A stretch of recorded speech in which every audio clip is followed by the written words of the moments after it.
Comment ça va? J'espère que vous allez bien.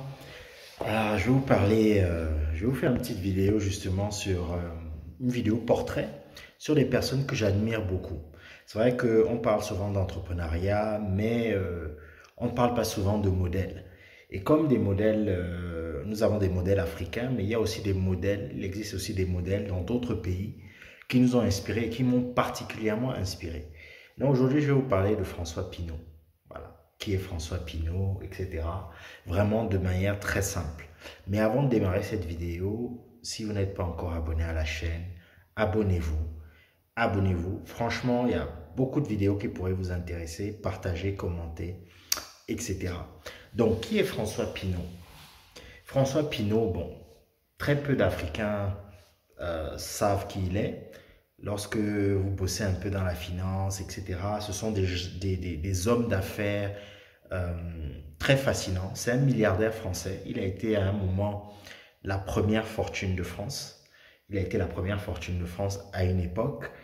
Et aujourd'hui, il est la quatrième ou sixième fortune de France. Je pense que le 24e homme le plus riche de la planète. Et quel est son parcours?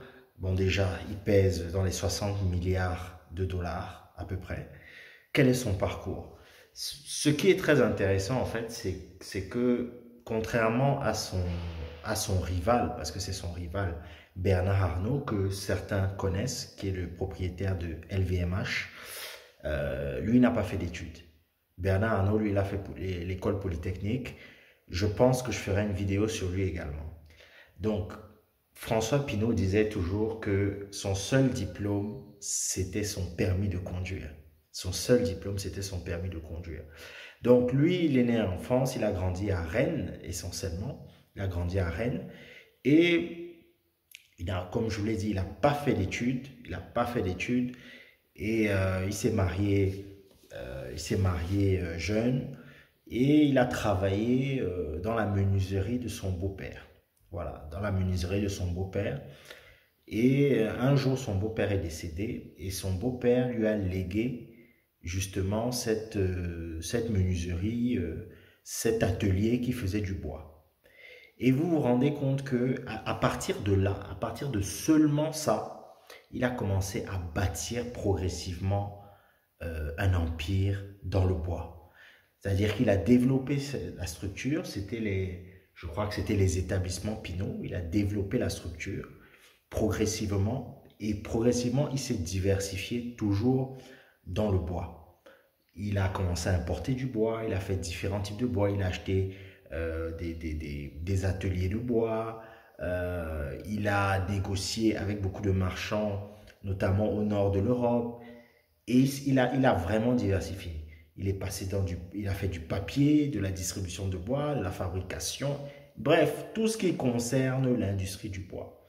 Et son ascension n'aurait pas été, comment dire, aussi fulgurante s'il n'avait pas eu le coup de pouce. Et je pense qu'on en a tous besoin à un moment dans notre vie d'entrepreneur, de son banquier au Crédit Lyonnais. Le Crédit Lyonnais et qui est aujourd'hui le LCL, Crédit Lyonnais que ici au Cameroun c'est SCB. Donc il a eu un premier coup de pouce qui lui a permis justement de développer son entreprise et de s'étendre. Voilà. Donc le Crédit Lyonnais à l'époque c'était dans les années 70, était une structure très forte et qui a accompagné différentes fortunes comme Bolloré, comme Bernard Tapie à l'époque, comme beaucoup de ces gens. Je pense que Bernard Arnault aussi a dû travailler avec le Crédit Lyonnais et qui ont permis à ces entreprises de se développer à coup d'acquisition. Voilà. Donc, le mec, il s'est développé dans le bois, etc. Il y a eu la crise à un moment, mais il a aussi eu du flair. Il a aussi eu du flair lorsqu'il a voulu se dessaisir justement de ses activités. Il a été contraint par le Crédit Lyonnais d'abord de vendre, de céder ses actifs à une société, sachant que le marché s'est effondré juste après. Sa même société qu'il a pu racheter un peu plus tard, et il a pu racheter à un chacun de ses concurrents et avoir la main mise sur ça. Donc, son entreprise s'est développée et c'est devenu Pinot SA. Pinot SA est un leader incontesté dans le bois. Il a aussi eu la chance, il a pu investir, il a eu un coup de pouce du destin en investissant dans le marché du sucre, ce qui lui a rapporté 10 millions de francs français de l'époque. 10 millions de francs français, c'est 10 milliards de francs CFA, qui lui a permis d'investir dans son groupe.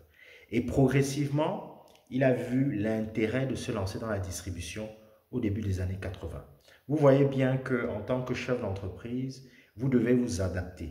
Vous devez vous adapter au contexte et évoluer en fonction de ce que le marché propose. C'est ça un vrai homme d'affaires. Un homme d'affaires, ce n'est pas juste quelqu'un qui vient, qui accumule des biens et qui ne tient pas compte d'un certain nombre de facteurs économiques.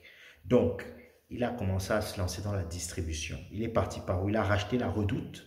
La Redoute, pour ceux qui se souviennent, c'était des catalogues justement des catalogues, des gros catalogues avec tout type de biens, de consommation, de mobilier, etc.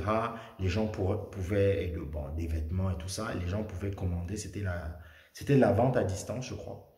Et il est l'un des premiers justement à avoir vraiment développé ça. Donc il a racheté la Redoute. Il a aussi eu un gros coup où il a racheté le Printemps. Ceux qui aiment faire leurs emplettes à Paris, vous connaissez les Galeries Lafayette, vous connaissez le Printemps, ils sont juste face à face. Je parle pour les bobos, hein. Il y a des gens qui ne connaissent pas ça et bon, c'est pas ça qui va faire votre vie en tout cas. Donc il a racheté le Printemps à une grande famille richissime. Il a réussi à racheter le Printemps et après il a développé son groupe. Il a transformé en Pinot, Printemps, Redoute. Le groupe PPR, il s'est appelé le groupe PPR pendant longtemps. Il a eu Rexel, il a eu pas mal de sociétés. Il a racheté Conforama à Bernard Arnault et il s'est développé. Et tout ça, derrière tout ça, il y a beaucoup d'ingénierie financière. Il y a beaucoup de conseillers financiers, des métiers que je faisais à une époque et que je fais un peu, mais moins qu'à l'époque. Beaucoup de montages financiers lui ont permis justement, à travers l'ingénierie financière, d'acquérir certaines de ces entreprises et de les développer.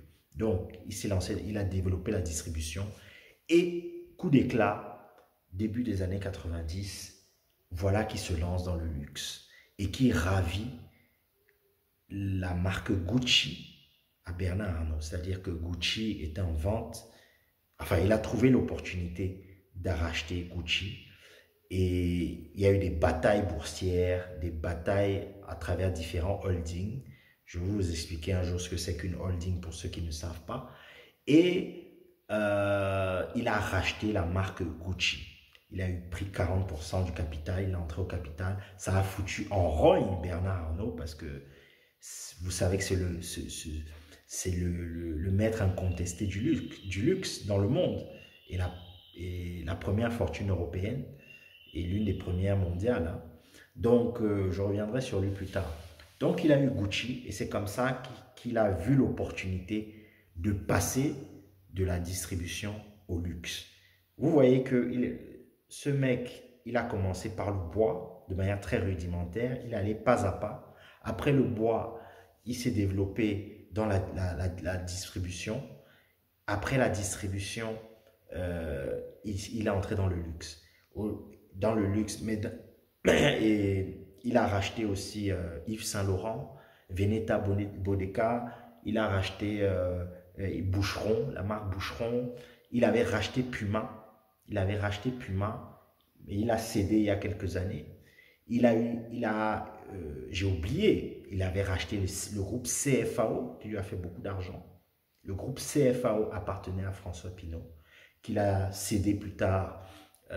Qu'il a eu à céder plus tard au groupe, au japonais, je pense. C'est le groupe Toyota aujourd'hui à qui appartient CFAO. Donc, vous voyez la puissance de ce monsieur. Il a eu la FNAC, il a racheté la FNAC quand il était dans la distribution. Il a eu la FNAC pendant des années et des années. Donc, et il s'est développé comme ça. Aujourd'hui, Le nom PPR a changé, Pinot Printemps Redoute. Aujourd'hui, le groupe s'appelle Kering depuis 2013 et c'est son fils, François-Henri Pinault, qui préside actuellement le groupe. François-Henri Pinault, pour ceux qui sont people, c'est le mari de Salma Hayek, l'actrice Salma Hayek, et il gère d'une main de maître. Et ce François-Henri Pinault, contrairement à son papa, lui, son papa l'a poussé pour faire de grandes études. Lui, là, il est diplômé d'HEC, qui est une des meilleures écoles de commerce de France, et qui est diplômé d'HEC et qui a repris les rênes de l'entreprise. Là, on est déjà à la troisième génération, c'est-à-dire que les enfants sont déjà de François-Henri Pinault sont déjà en train de préparer la relève pour succéder à leur père. François Pinault, lui, aujourd'hui, il a 84 ans, je crois, 84 ans, et il investit beaucoup dans l'art. Il a créé un grand centre culturel, il a beaucoup investi, et il a beaucoup investi dans l'art, et c'est un philanthrope et quelqu'un de très discret. C'est aussi le propriétaire du Point, le magazine Le Point, le magazine La GFI. Je ne sais pas s'il les a déjà vendus. C'est aussi le propriétaire du Stade Rennais, voilà, de l'équipe de football, pour ceux qui suivent le foot. Donc voilà un peu ce destin de quelqu'un que j'admire beaucoup parce qu'il est discret. C'est quelqu'un de discret, mais c'est un homme d'affaires redoutable. Ils font partie, ce monsieur fait partie des personnes qui m'ont beaucoup inspiré et ça nous prouve qu'on peut vraiment partir de rien et aller très loin dans le business et dans les affaires. Il suffit d'un peu de chance, quelques coups de pouce, il faut avoir du flair et voilà. Allez, ciao pour une prochaine vidéo.